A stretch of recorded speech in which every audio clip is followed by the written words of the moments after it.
इंद्री द्वार झरोखा नाना, तह तह सुर बैठे करी थाना। तुलसी बाबा बताते हैं कि ये जो हमारी इंद्रियां हैं ना, सारी इंद्रियों में देवता लोग अपने अपने स्थान बनाकर बैठे हैं। अब व्यक्ति जब भी झप करना शुरू करता है तो वो एक ऐसे मार्ग पर अपने चरण आगे बढ़ाता है जहां अनंत सुख है, जो कभी छीना ना जा सके, कभी लूटा ना जा सके और सदा सर्वदा के लिए प्राप्त हो, जिसे आनंद कहा गया है और जिसकी प्राप्ति हमारे जीवन का मूल उद्देश्य है। किंतु ये जो इंद्रियां हैं न, इनको दो क्षण के सुख बड्ढे लुभाते हैं।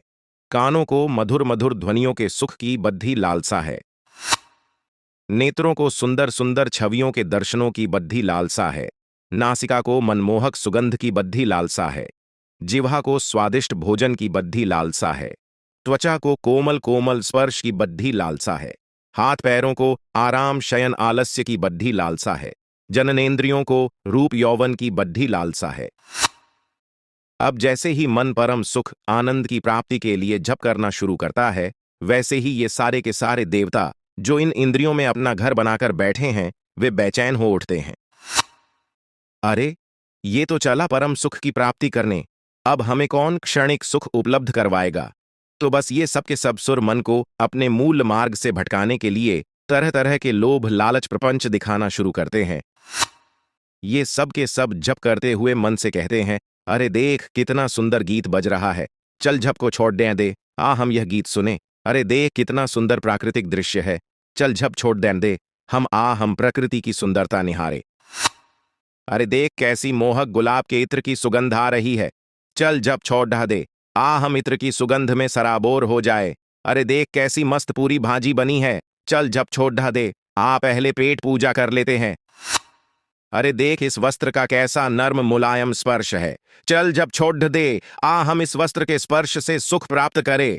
अरे देख कैसी आरामदेह शैया है और कितनी ठंडी हवा है पंखे की, चल झप छोड़ दे, कुछ देर हाथ पैरों को आराम दे। अरे देख कैसी अप्सरा के समान स्त्री भ्रमण कर रही है, चल झप छोड़ दे, काम सुख प्राप्त करे। बस कभी इधर से तो कभी उधर से बार बार ये इंद्रियां मन को लालच देती है, जिससे क्षणिक सुख के चक्कर में फंस जाए और जप के अनंत सुख को विस्मृत कर दे।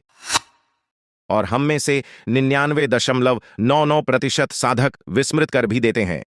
इसी कारण मन कभी इधर तो कभी उधर भटकता है। किंतु जो 0.0000% साधक इन इंद्रियों से दो टूक यह कह सकने में समर्थ होते हैं कि चल भाग यहां से, मैं परमात्मा में सुख खोजने निकला हूं, मैं कभी ना समाप्त होने वाला सुख प्राप्त करने निकला हूं। तुम्हारे इस 2 क्षण के छोटे से सुख से, जिसके बाद बद्धा दुख ही दुख प्राप्त होना है, मुझे कोई प्रयोजन नहीं। वे भगवान के बालक बन जाते हैं और वे ही नीब करौरी बाबा देवरहा बाबा स्वामी कृपात्री जी उड्ढिया बाबा बनकर उन 99.99% कच्चे साधकों को सही मार्ग दिखाते हैं।